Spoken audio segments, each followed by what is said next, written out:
দুর্নীতি লুটপাটে বেপরোয়া ছিলেন সাবেক প্রধানমন্ত্রী শেখ হাসিনার ভাসুরের ছেলে তানজিবুল ইসলাম শামীম। রংপুরের পীরগঞ্জে সাবেক পৌর মেয়র শামীম পৌরসভাকে ব্যবহার করেছেন ব্যক্তিগত প্রতিষ্ঠান হিসেবে। তার কথাই ছিল আইন। জমি কেনা, টেন্ডার বাণিজ্য ছাড়াও কর্মকর্তাদের বদলি বাণিজ্য করে কয়েকশো কোটি টাকার মালিক তিনি। রংপুর বিভাগীয় প্রতিনিধি লিয়াকত আলী বাদলের তথ্য, আলী হায়দার রনির ছবিতে ডেস্ক রিপোর্ট। পীরগঞ্জের ফতেপুরের এই আলিশান বাড়ির মালিক সাবেক প্রধানমন্ত্রী শেখ হাসিনার ভাসুরের ছেলে তানজিবুল ইসলাম শামীম। ছিলেন পীরগঞ্জের মেয়র ও উপজেলা আওয়ামী লীগের সাধারণ সম্পাদক। পীরগঞ্জ উপজেলায় যত উন্নয়ন কাজ হয়েছে তার প্রায় সবগুলো কাজের ঠিকাদারি করেছেন বেনামে। কাজ না করেই হাতিয়ে নিয়েছেন কোটি কোটি টাকা। 250-টিরও বেশি ডিজাইন অপশন নিয়ে ওয়ালটন স্মার্ট ফ্রিজ, বোঝে আপনার প্রয়োজন। ঢাকা ও চট্টগ্রামের পোশাক কারখানা, রাজধানীর বিভিন্ন অভিজাত এলাকায় 10 থেকে 12টি হাই ডিলাক্স ফ্ল্যাটেরও মালিক শামীম।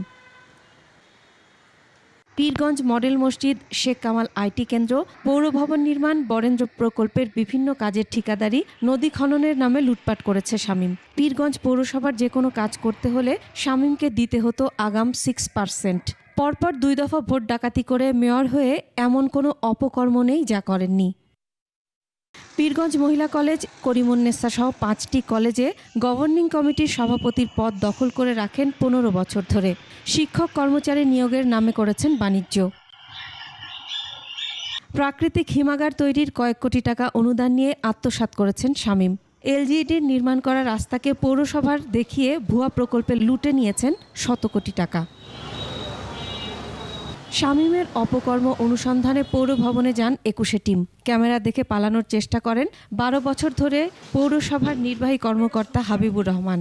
তবে ধরা পড়েন সাধারণ মানুষের হাতে।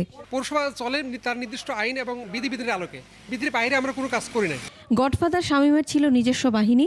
বিএনপি ও জামাত নেতা কর্মীদের নামে গণমামলা আর ধরে নিয়ে টাকা আদায় ছিল নিত্য নৈমিত্তিক ঘটনা। তার কথা মতো চলতো থানা, পুলিশ সহ জেলা উপজেলা প্রশাসন। উনি যে দুর্নীতি অনিয়মগুলা করছে, আমরা কাউন্সিলররা মনে করেন যে আমরা তার কাছে একদম একটা তুচ্ছ বিষয়, কিছুই না তার কাছে। আর কিছু পিএস ছিল, তাদেরকে নিয়ে যে কাজগুলো করে অনিয়ম যে অব্যবস্থাপনা সেগুলো নিয়ে করেই যাচ্ছে, কারণ উনি প্রধানমন্ত্রীর ভাইস্তা, এগুলো কাউকে ডরায় না। আমরা বারবারই কিন্তু এটার ব্যাপারে কথা বলিও, আমরা কোনো এখানে সুরাহা পাইনি। আমরা সাংবাদিক সম্মেলন করছি। পীরগঞ্জ পৌরসভার কাউন্সিলররা শামীমের অপকর্মের প্রতিবাদ করলে তাদের নানাভাবে হয়রানি ও মিথ্যা মামলা দেয়া হতো। অনেক অনিয়ম দুর্নীতির মাধ্যমে পীরগঞ্জ পৌরসভা আমাদের পরিচালিত হয়ে আসছে।